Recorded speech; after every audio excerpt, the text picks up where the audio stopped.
I probably have this conversation about once a week, and it goes like this. Hey, Lindsey, we are ready to buy our next house. And I'm like, great. Do you need to sell the current home that you're living in order to buy your next house?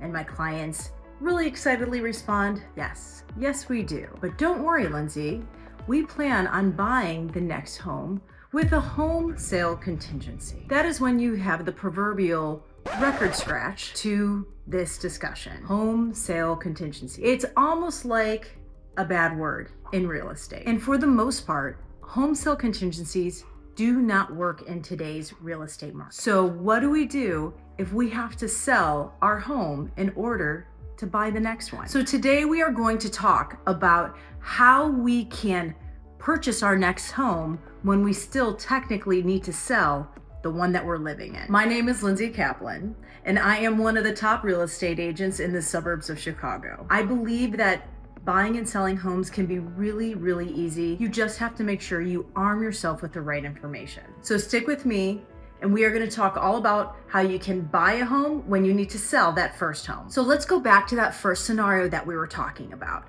And for those of you who are not familiar with some of these terms that I'm about to give you, don't worry, by the time you are done with this video, not only will you have so much clarity on home sale contingencies and what that is all about, but you will also be armed with different ways to buy and sell a home at the same time, in which you will not need to use a home sale contingency. So let's review really quick. My client calls me up. Lindsey, we currently own a home. We need to sell this home in order to roll those proceeds into that next purchase and buy that next home. Out of the gates, most people just assume that in order to make that happen, they are going to have to do a home sale contingency. Now, for those of you who are not familiar with that term, and it might be called something different in different states, but overall, it's all kind of the same thing. A home sale contingency is basically saying, hey, seller of my next home, I would love to buy your home. However, I need to sell my home first in order for me to buy your home. But if I'm not able to sell my last home, then I don't have to move forward with your deal. A seller that accepts a home sale contingency is basically accepting and taking on the liability of you selling your home. So not only do they have to worry about them selling their home, they also have to worry about someone else selling their home as well in order to sell their home. It's messy. It's a domino effect. Most sellers aren't even willing to take that on. So for most of my potential clients that are coming on board, the next thing that I have to do in our conversation is I have to walk them through, well, what happens if you do decide to use a home sale contingency? What's that going to look like? So there's 4 things that happen.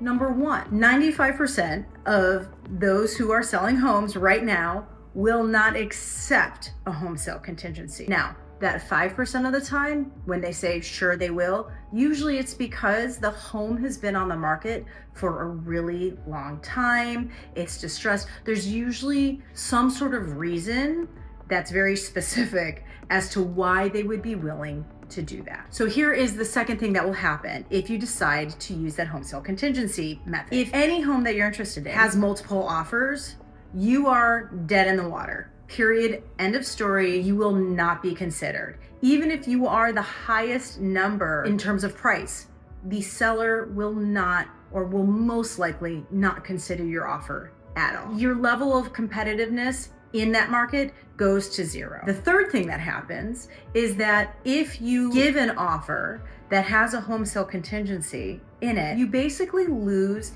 any bargaining chips that you might have in terms of negotiating. So you have to really give them your best, because most people don't want to take it. So you have to entice the offer with a really big purchase price number, with really big terms. Maybe you are going to make it as is.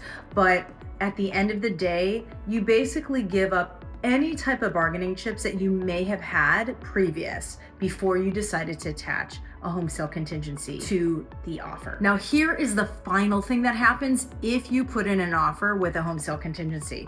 And I can say this in the Chicagoland area, maybe it's different in other parts of the country, but at least in the Chicagoland area, if you make an offer with a home sale contingency, the seller can continue showing the property.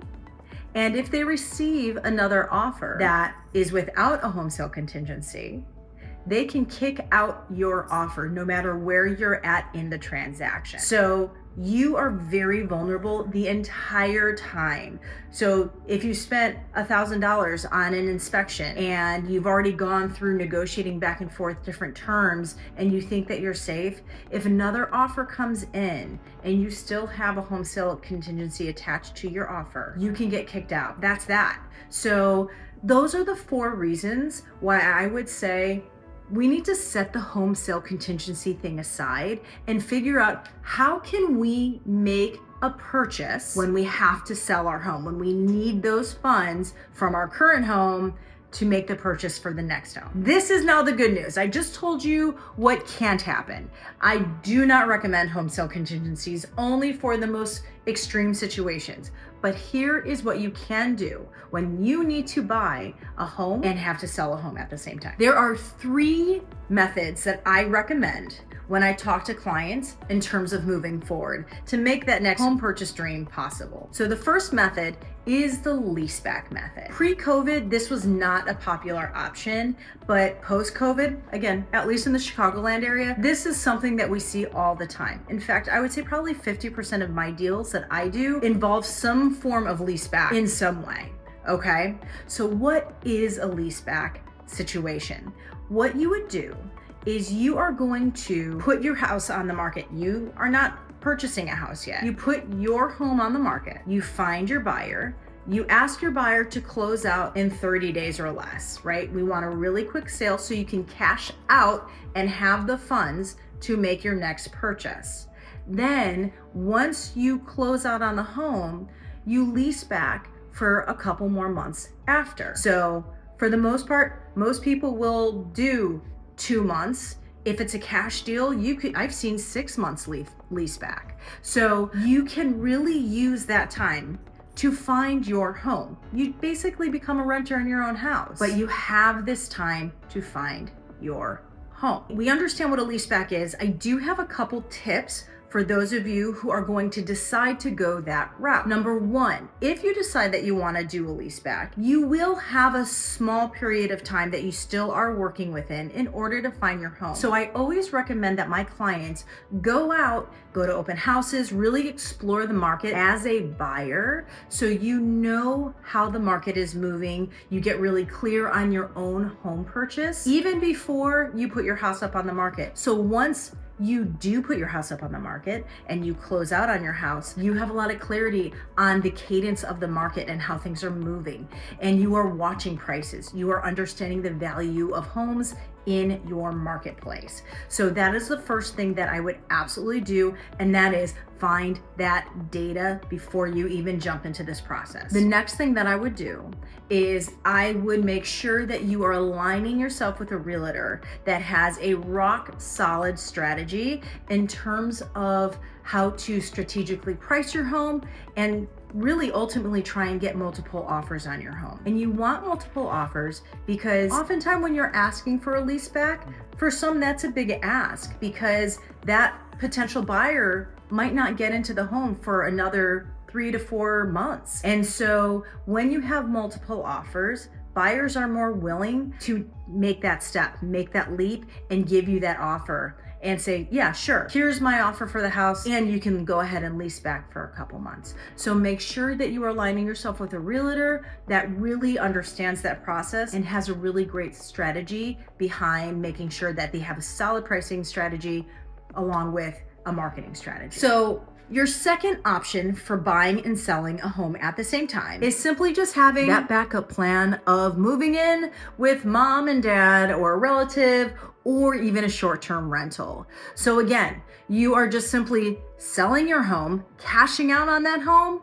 And for a lot of people, that's great because it gives them the luxury of time. You have your money in the bank and you can just start taking your time to look for different homes. Now, can it be inconvenient because you're living in someone else's space? It sure can. Can it be inconvenient because you're doing a double move? Yeah, maybe. However, it's also worth it too because it's a short period of time. you're a little bit inconvenienced. Your family might be a little bit inconvenienced, but for the long term, to find that great home that works for you, that allows you to really hit your property goals, it absolutely can be worth it. Your third option for buying and selling a home at the same time is simply exploring different financing products that could help bridge, literally, between your existing home for your new home purchase. And those are actually called bridge loans. And you can talk with a lender. They will walk you through several different products. And truthfully, in the last couple of years, lenders have gotten really savvy on offering different products like this because this is such a huge need. So definitely get on a phone with a lender. If you don't have a lender, I have a great lender that I use. He is licensed in and throughout the United States. You can give him a call. All of his information is in my description below, and he can really walk you through any of those bridge loan options. Now, the downside with using a bridge loan is simply the fact that it can be a little bit pricier than your normal financing tools, but it's also the cost of being able to do something like this. So for a lot of people, it's totally worth it. Now, if you don't want to go the bridge loan route, I've had other people who just simply borrow money, again, from their relatives, if that's available to them, right? Because for the most part, especially in markets like this where real estate does go fairly quickly and it does sell fast, they end up borrowing money for a few months and then are able to pay it back right after they close out on their home. So again, that's just another option that I've seen a lot of people use. And there you have it. If you are interested in buying and selling a home at the same time, these are your three options that will absolutely make this goal possible for you. Majority of my clients buy and sell at the same time, and truthfully, I have seen all three options employed over and over and over again, and no one has been left without a home. Everyone is able to get their buying and selling goals achieved, and it's really wonderful to watch because it's really exciting when you're able to size up or size down or get into that next house that you need to work for you. Thank you so much for spending your time with me. I hope you learned a little something. If you like this content, please subscribe, watch some of my other videos. It's lots of great real estate advice. If you are looking for a realtor in the Chicagoland area, reach out to me. My information and ways to connect with me are below in the description. I'd love to hear from you. Also, if you are looking for a well-vetted realtor throughout the United States, reach out to me. I can help you with that as well. For right now, enjoy your day. Thank you for spending your time with me.